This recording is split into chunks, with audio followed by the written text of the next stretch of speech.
आपने धीरेन्द्र शास्त्री अस्पताल बना रहे हैं तो अपने लिए बना रहे हैं, अस्पताल तो बना रहे हैं जनता के लिए। हाँ। तो इसका विरोध क्यों कर रहे हैं आप?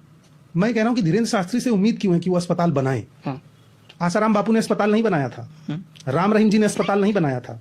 और अस्पताल किसके पैसे से बना रहे हैं ये सवाल है।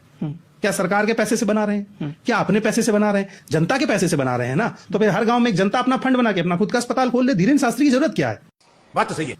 धीरेन्द्र शास्त्री एक ब्रोकर और मीडिएटर ही तो हुए, जो सबका पैसा इकट्ठा करके और अस्पताल बना दे रहे हैं।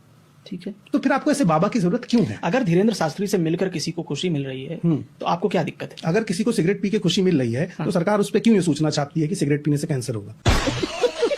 सरकार को क्या तो दिक्कत? सिगरेट बाबा एक थोड़े हुए। तो मैं वही धर्म भी अफीम है। जो दिक्कत सरकार को है कि 18 साल से कम उम्र का बच्चा सिगरेट नहीं पिएगा, वही दिक्कत मुझे भी है कि धर्म आप किसी बाबा से नहीं सीखेंगे। आप पढ़िए, धर्म अध्ययन की वस्तु है। ठीक है, कहाँ लिखा है गीता, रामायण, महाभारत या वेद पुराण में कि आप एक 28-29 साल के आदमी को बाबा मान लो, वो भी जो हाथ में से बटन दबा के हनुमान जी को फोन लगा देता हो? गजब।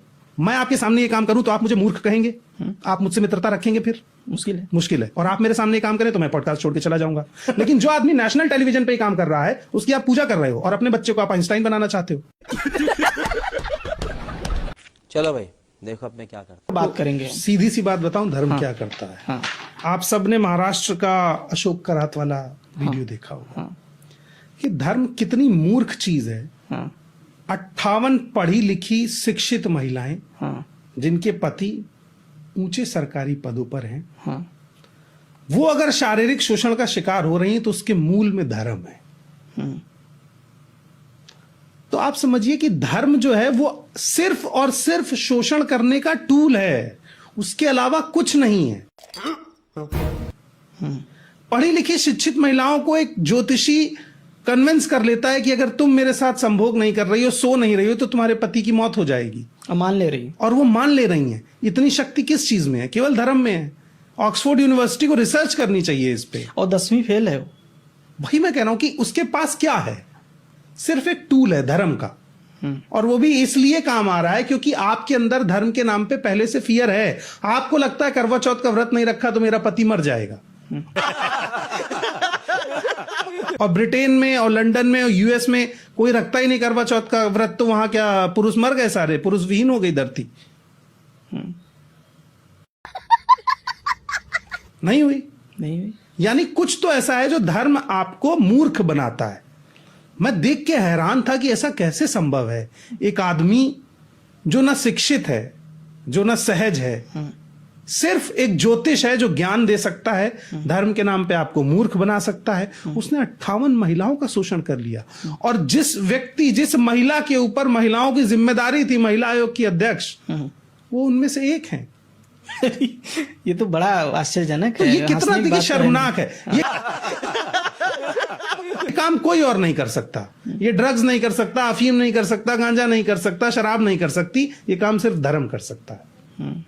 क्लोरोफॉर्म सुंघा के भी आप 58 महिलाओं के साथ ये नहीं कर सकते थे जो आप होश में धर्म के नाम पर कर सकते हैं। ये है धर्म। धर्म टूल है शोषण करने का, कुछ स्पेसिफिक लोगों के लिए। इस देश में कुछ लोग शारीरिक शोषण कर रहे हैं बाबा बन के, कुछ आर्थिक शोषण कर रहे हैं, कुछ सामाजिक शोषण कर रहे हैं, और ये सारा शोषण कर बाबा ही पा रहे हैं। अरे बाप रे, ये तो धोती खोल रहा है। राम रहीम हो गए, आसाराम हो गए, ठीक है। ये सब क्या कर रहे थे? इन्होंने धर्म की सिद्धि प्राप्त करके भी अंततः किया तो वही जिसे समाज में बलात्कार कहा जाता है, घृणित कहा जाता है, नीच हरकत कहा जाता है। ठीक है, वही करके गए ना। तो इसका मतलब धर्म अंततः आपका शोषण करेगा, ये लिख के ले लीजिए। तो एक विद्रोही जेएनयू में कवि हुए जिन्होंने एक धर्म की कविता लिखी है। उन्होंने उस कविता में बताया कि धर्म ऐसा है कि आप गड्ढे में गड़े रहें और सुअरों को भी भगवान कहें। हाँ, कही रहे हैं लोग। हाँ, अवतार बना दिया, अवतार बना दिया है। 28-29 साल के आदमी की लोग पूजा कर रहे हैं पैर में। कल मैं एक वीडियो देख रहा था, धीरेन्द्र शास्त्री के उम्र में एक 60 साल का आदमी गिरा हुआ है, बुढ़ा बुजुर्ग, और धीरेन्द्र शास्त्री मतलब उस पर ध्यान भी नहीं दे रहे हैं, इधर उधर देख रहे हैं, दांत खुजा रहे हैं। जैसे आदमी जानवरों को ट्रीट नहीं करता है कि आपके बगल से कुत्ता निकल जाए तो आप उस पर ध्यान नहीं देंगे, उस तरह से उस व्यक्ति को ट्रीट किया गया। ठीक है, तो ये केवल धर्म का प्रिविलेज है, ठीक है, और कोई प्रिविलेज नहीं। ये झूठ है, झूठ है, झूठ है। नहीं। धर्म अगर धार्मिक आधार पर भेदभाव खत्म हो जाए तो जातिवाद भी बहुत आसानी से खत्म हो जाएगा। अगर कोई आपको कहता नहीं धर्म की गलती नहीं, देखिए सनातन में जातिवाद नहीं था, तो आया कहां से जातिवाद? जी, आपने पिछले पॉडकास्ट में धीरेन्द्र शास्त्री पर बात की थी, तो कुछ लोगों ने सवाल भेजे थे। सवाल क्या, वो कमेंट है, उसमें गाली गलौज भी बहुत कुछ। उन्होंने बोला, आपने धीरेन्द्र शास्त्री अस्पताल बना रहे हैं तो अपने लिए बना रहे हैं, अस्पताल तो बना रहे हैं जनता के लिए, हाँ। तो इसका विरोध क्यों कर रहे हैं आप? मैं कह रहा हूं कि धीरेन्द्र शास्त्री से उम्मीद क्यों है कि वो अस्पताल बनाए? हाँ। आसाराम बापू ने अस्पताल नहीं बनाया था, अच्छा, राम रहीम जी ने अस्पताल नहीं बनाया था, ठीक है। और अस्पताल किसके पैसे से बना रहे हैं ये सवाल है। क्या सरकार के पैसे से बना रहे हैं? क्या अपने पैसे से बना रहे हैं? जनता के पैसे से बना रहे हैं ना, तो फिर हर गांव में एक जनता अपना फंड बना के अपना खुद का अस्पताल खोल ले। धीरेन्द्र शास्त्री की जरूरत क्या है? बात तो सही है। तो लेने के देने पड़ गए। धीरेन्द्र शास्त्री एक ब्रोकर और मीडिएटर ही तो हुए, जो सबका पैसा इकट्ठा करके और अस्पताल बना दे रहे हैं। ठीक है, तो फिर आपको ऐसे बाबा की जरूरत क्यों है? अगर धीरेन्द्र शास्त्री से मिलकर किसी को खुशी मिल रही है तो आपको क्या दिक्कत है? अगर किसी को सिगरेट पी के खुशी मिल रही है तो सरकार उस पर क्यों ये सूचना छापती है कि सिगरेट पीने से कैंसर होगा? सरकार को क्या तो दिक्कत है? सिगरेट बाबा एक थोड़े हुए। तो मैं वही, धर्म भी अफीम है। जो दिक्कत सरकार को है कि 18 साल से कम उम्र का बच्चा सिगरेट नहीं पिएगा, वही दिक्कत मुझे भी है कि धर्म आप किसी बाबा से नहीं सीखेंगे। आप पढ़िए, धर्म अध्ययन की वस्तु है।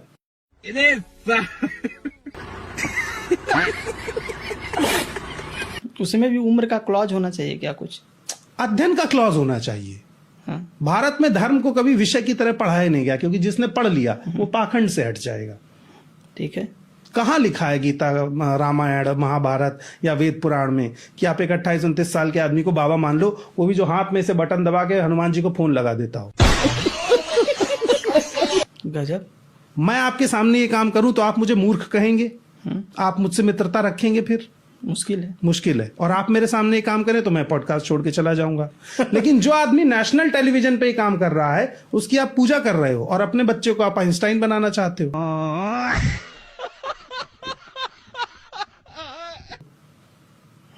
ये कैसे संभव है? तुम मूर्खता पूजो और बच्चा वैज्ञानिक बन जाए, हो ही नहीं सकता है। जब बाप मूर्खता पूज रहा है तो बच्चे भी उसमें सपोर्ट करेंगे ना।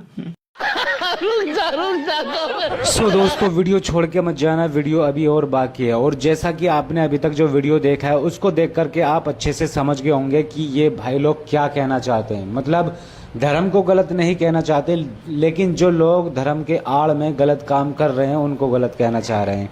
मतलब जैसा कि बताया कि 28 साल का लड़का वाईफाई लगा ले रहा है, भगवान से बात कर ले रहा है, धीरेन्द्र शास्त्री को बोला है, और भी कई सारे बाबाओं के लिए बताया है। जबकि बताया भाई ने कि धर्म गलत नहीं है, लेकिन गलत को जो चला रहे हैं वो गलत हो रहे हैं। बाकी आप क्या कहना चाहेंगे इस भाई के लिए, आप अपनी राय कमेंट्स बॉक्स में जरूर देकर जाएं। बाकी आगे का वीडियो और देखिए। आंकड़े बहुत विभत्स हैं। देखो, मैं आंकड़ों पे आता हूं तो लोगों को तकलीफ होती है। आंकड़े आईना है उस समाज का। अब मैं आपको एक आंकड़ा दिखाता हूं जो आपको हैरान करेगा। अनुसूचित जातियों पर, दलितों पर अत्याचार के मामले 2019 में थे 45,900 कुछ, 2020 में हो गए 50,200 कुछ, 2021 में हो गए 50,900, 2022 में हो गए 57,800। यानी कितने बढ़ गए? एक साल में 7,000, और उसके बाद 2023 में 57,000 के आसपास। यानी 13% बढ़े हैं 2021 से 22 के मध्य में। कोई कहने वाला नहीं है। अब आते हैं एससी के डेटा पर। एससी पे 15,000 थे उत्तर प्रदेश में, केवल यूपी में। ये जितने आप देख रहे हैं 45,000, इसमें से उत्तर प्रदेश 26% हिस्सेदारी रखता है। ठीक है। और यहां मुख्यमंत्री किस समाज से आते हैं?